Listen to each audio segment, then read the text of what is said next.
राम दोस्तों, रामायण की कथा राम जी की शपथ। एक बार की बात है, गोस्वामी तुलसीदास जी अवध में थे। वे सरयू नदी में स्नान करने आए। जब वे नदी में उतरकर अंदर की ओर जा रहे थे, उसी समय एक महिला भी वहां स्नान करने पहुंची। उसे जल्दी स्नान करना था। उसने तुलसीदास जी को देखकर प्रणाम किया और कहा, बाबा जी, मुझे शीघ्र स्नान करना अनिवार्य है। आप उस ओर मुख करके नदी में खड़े हो जाइए। आपको आपके राम जी की शपथ, जब तक मैं ना कहूँ आप न तो पीछे मुड़कर देखेंगे न नदी से बाहर निकलेंगे। गोस्वामी जी ने भी उन महिला को आश्वासन दे दिया। नदी में महिला की ओर पीठ घुमा करके खड़े हो गए। कड़ाके की ठंड पड़ रही थी। महिला जल्दी जल्दी नहाकर भागी। जल्दबाजी में वह महिला गोस्वामी जी को पीछे मुड़ने व बाहर निकलने को कहना भूल गई। इस कारण गोस्वामी जी घंटों नदी में ही रह गए। जब इतनी देर हो गई और गोस्वामी जी मंदिर में नहीं पहुंचे, तब लोग हर जगह उन्हें ढूंढने लगे। ढूंढते ढूंढते पता चला कि गोस्वामी जी स्नान करने गए थे, तभी से अभी तक वापस नहीं आए। उनके साथ के लोग सरयू नदी के किनारे जा पहुंचे। उन्होंने वहां पाया कि गोस्वामी जी नदी में खड़े हैं। उन्होंने गोस्वामी जी से बाहर निकलने का आग्रह किया। तब गोस्वामी जी ने मना करते हुए कहा, मैं बाहर नहीं निकल सकता हूँ। एक महिला ने मुझसे शपथ ली है, यदि वह देवी मुझे बाहर निकलने को कहेगी तभी मैं बाहर निकल सकता हूँ। तुलसीदास जी की बात सुनकर सभी लोग हैरान हो गए। धीरे धीरे ये बात राजा के पास पहुँच गई। राजा कुछ समझ नहीं पाए। वह शीघ्र ही गोस्वामी जी के पास पहुंचे। राजा ने गोस्वामी जी से बाहर निकलने की विनती करते हुए कहा, किसी व्यक्ति की शपथ के कारण इस कड़ाके की ठंड में नदी में खड़े रहना स्वास्थ्य के लिए सही नहीं है। सबसे महत्वपूर्ण आपका स्वास्थ्य है। परंतु गोस्वामी जी ने उन्हें मना करते हुए बताया कि मेरे से कहीं अधिक मेरे प्रभु का नाम महत्वपूर्ण है। उन देवी ने मुझे मेरे प्रभु श्री राम की शपथ दिलाई थी। उनका नाम मेरे पूरे अस्तित्व से अधिक महत्वपूर्ण है। राजा ने गोस्वामी जी से पूछा, बाबा जी, उन देवी का क्या नाम है? कहाँ की रहने वाली है वो? इस प्रश्न पर तुलसीदास जी ने राजा से कहा, मुझे ज्ञात नहीं है।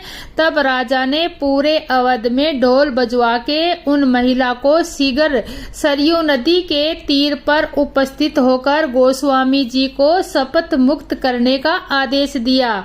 उन महिला को जैसे ही अपनी गलती का आभास हुआ, वे दौड़ती हुई नदी के तीर पर जा पहुंची। वहां हाथ जोड़कर क्षमा याचना करती हुई गोस्वामी जी से कहने लगी, बाबा जी, अब आप पीछे मुड़ सकते हैं और नदी से बाहर निकल सकते हैं। फिर कहने लगी, है बाबा जी, मुझसे बड़ा अपराध हो गया। मैं दंड की भागी हूँ। यदि आपकी दया हो तो क्षमा करें। गोस्वामी तुलसीदास ने मुस्कुराते हुए कहा, नहीं देवी, आपसे कोई अपराध नहीं हुआ है। मेरे प्रभु चाहते थे कि मैं वहाँ एकांत में ही सरयू नदी के जल में उनकी भक्ति करूँ। मुझे ऐसा करने का शुभ अवसर प्राप्त हुआ है। इसके लिए आपको धन्यवाद। ऐसे होते हैं सिद्ध पुरुषु। अंत शांत यह भारत भूमि है, देव भूमि है, जिसे भगवान भी अवरित होने के योग्य समझते हैं। भारत भूमि संतों की भूमि है। अनंत काल में जितने ही बड़े ऋषि मुनि महात्मा संत जन साधु यहाँ जन्म लेते आए हैं, अपने ज्ञान की धारा से अपने समय में और उसके बाद भी लोगों को निर्बल करते हैं। एक दिन नारद जी और भगवान विष्णु साथ साथ वन में जा रहे थे। अचानक विष्णु एक वृक्ष के नीचे थक कर बैठ गए और बोले, भाई नारद जी, हम तो थक गए, प्यास भी लगी है, कहीं से पानी भी मिल जाए तो लाओ। हमसे तो प्यास के मारे चला ही नहीं जा रहा, हमारे तो गला सूख रहा है। नारद जी तुरंत सावधान हो गए। उनके होते हुए भला भगवान प्यासे रहे। वे बोले, भगवान अभी लाया, आप थोड़ी देर प्रतीक्षा करें। नारद जी एक और दौड़ लिए। उन्होंने जाते ही भगवान मुस्कुराए और अपनी माया को नारद जी को सत्य के मार्ग पर लाने का आदेश दिया। माया शुरू हो गई। नारद जी थोड़ी ही दूर पर गए होंगे कि एक गांव दिखाई पड़ा, जिसके बाहर कुएं पर कुछ युवा स्त्रियां पानी भर रही थी।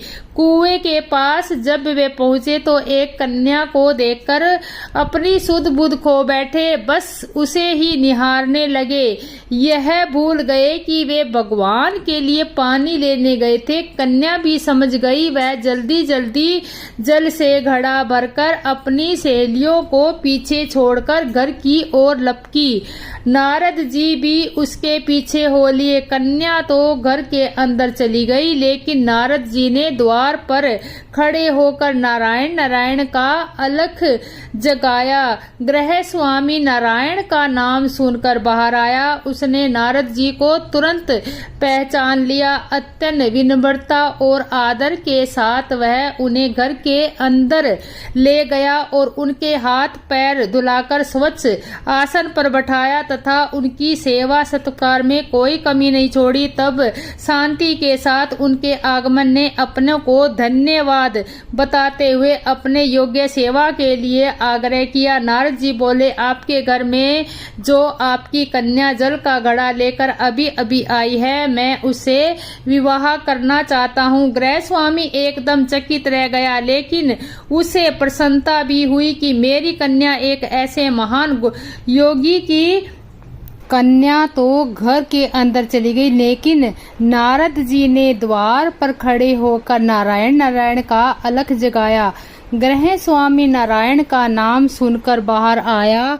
उसने नारद जी को तुरंत पहचान लिया। अत्यंत विनम्रता और आदर के साथ वह उन्हें घर के अंदर ले गया और उनके हाथ पैर धुलवाकर स्वच्छ आसन पर बैठाया तथा उनकी सेवा सत्कार में कोई कमी नहीं छोड़ी। तब शांति के साथ उनके आगमन से अपने को धन्य बताते हुए अपने योग सेवा के लिए आग्रह किया। नारद जी बोले, आपके घर में जो आपकी कन्या जल का घड़ा लेकर अभी अभी आई है, मैं उससे विवाह करना चाहता हूँ। गृह स्वामी एकदम चकित रह गया, लेकिन उसे प्रसन्नता भी हुई कि मेरी कन्या एक ऐसे महान योगी तथा संत के पास जाएगी। उसने स्वीकृति प्रदान कर दी और नारद जी को अपने घर में ही रख लिया। 2-4 दिन पश्चात शुभ मुहूर्त ने अपनी कन्या का विवाह नारद जी से साथ कर दिया। उन्हें ग्राम में ही उतनी धरती का टुकड़ा दे दिया कि खेती करके वो आराम से अपना पेट भर सके। अब नारद जी की वीणा एक खुंटी पर टंगी रहती है, उसकी ओर उनका ध्यान बहुत कम जाता है। अपनी पत्नी के आगे नारायण को वे भूल गए। दिन भर खेती में लगे रहते, कभी हल चलाते, कभी पानी देते, कभी बीज बोते, कभी निराई गुड़ाई करके जैसे जैसे पौधे बढ़ते उनकी प्रसन्नता का पारा वार न रहता। फसलें हर वर्ष पकती कटती, अनाज से उनके कठोर भर जाते। नारद जी की गृहस्थी भी बढ़ती गई। 3-4 लड़के लड़कियां भी हो गए। अब नारद जी को एक क्षण भी फुर्सत न थी। वे हर समय उनके पालन पोषण तथा पढ़ाई लिखाई में लगे रहते अथवा खेती में काम करते। अचानक एक बार वर्षा के दिनों में तेज बारिश हुई। इन दिनों तक बंद होने का नाम नहीं लिया। बादलों की गरज और बिजली की कड़क ने सबके हृदय में भय उत्पन्न कर दिया। मूसलाधार वर्षा ने ग्राम के पास बहने वाली नदी में बाढ़ की स्थिति पैदा कर दी। किनारे तोड़कर नदी उफान पड़ी। चारों ओर पानी ही पानी, कच्चे पक्के सभी मकान ढहने लगे, घर का सामान बह गया, पशु भी डूब गए, अनेक व्यक्ति मर गए, गांव में त्राही त्राही मच गई। नारद जी अब क्या करें? उन्होंने भी घर में जो कीमती थोड़ा बहुत सामान था बचा था उसकी गठरी मुठरी बांधी और अपनी पत्नी तथा बच्चों को लेकर पानी में से होते हुए जान बचाने के लिए घर के बाहर निकले। बगल में गठरी, एक हाथ में एक बच्चे को पकड़े, दूसरे से अपनी पत्नी को संभाले तथा पत्नी भी एक बच्चे को गोद में लिए एक का हाथ पकड़े धीरे धीरे आगे बढ़े। पानी का बहाव अत्यंत तेज था तथा यह भी पता नहीं चलता था कि कहाँ गड्ढा है और कहाँ टीला। अचानक नारद जी ने ठोकर खाई और गठरी बगल में निकलकर बह गई। नारद जी गठरी कैसे पकड़े? दोनों हाथों से घिरे थे। सोचा जैसा उसकी इच्छा फिर कमा लेंगे। कुछ दूर जाने पर पत्नी एक गड्ढे में गिर पड़ी और गोद में बच्चा बह गया। पत्नी बहुत रोई, लेकिन क्या हो सकता है। धीरे धीरे और दो बच्चे भी पानी में बह गए। बहुत कोशिश की उन्हें बचाने की, लेकिन कुछ न हो सका। दोनों पति पत्नी बड़े दुखी, रोते कलपते एक दूसरे को सांत्वना देते आगे कोई ऊंची जगह ढूंढते बढ़ते रहे। एक जगह आगे चलकर दोनों एक गड्ढे में समा गए। नारद जी तो किसी प्रकार से गड्ढे में से निकल आए, लेकिन उनकी पत्नी का पता नहीं चला। बहुत देर तक नारद जी उसे इधर उधर दूर दूर तक ढूंढते रहे, लेकिन व्यर्थ रोते रोते उनका बुरा हाल था। हृदय पत्नी और बच्चों को याद करके फटा जा रहा था। उनकी तो सारी गृहस्थी उजड़ गई थी। बेचारे क्या करे, किसे कोसे, अपने भाग्य को या भगवान को। भगवान का ध्यान आते ही नारद जी के मस्तिष्क में प्रकाश फैल गया और पुरानी सभी बातें याद आ गई। वे इसलिए आए थे कि वे कहाँ फंस गए। ओहो, भगवान विष्णु और उनकी प्रतीक्षा कर रहे होंगे, तो वे उनके लिए जल लेने आए थे और यहाँ गृहस्थी बसाकर बैठ गए। वर्षों बीत गए गृहस्थी को बसाने में और फिर सब नष्ट हो गया। क्या भगवान अब मेरी प्रतीक्षा में उसी वृक्ष के नीचे बैठे होंगे? यह सोचते ही बाढ़ नदारत हो गई। गांव में भी अंतर ध्यान हो गया। वे घने वन में खड़े थे। नारद जी पछताने लगे और शर्माते हुए दौड़े। देखा कुछ ही दूर पर उसी वृक्ष के नीचे भगवान लेटे थे। नारद जी को देखते ही वे उठ बैठे और बोले, अरे भाई नारद, कहाँ चले गए थे? बड़ी देर लगा दी, पानी लाए या नहीं? नारद जी भगवान के चरण पकड़कर बैठ गए और लगे अश्रु बहाने। उनके मुंह से एक बोल भी न फटा। भगवान मुस्कुराए और बोल, तुम अभी तो गए थे, कुछ अधिक देर थोड़ी ही हुई है। लेकिन नारद जी को लगता है कि वर्षों बीत गए। अब उसकी समझ में आया कि सब भगवान की माया थी, जो उनके अभिमान को चूर चूर करने के लिए पैदा हुई थी। उन्हें बड़ा घमंड था कि उसने बढ़कर त्रिलोक में दूसरा कोई भगत नहीं है।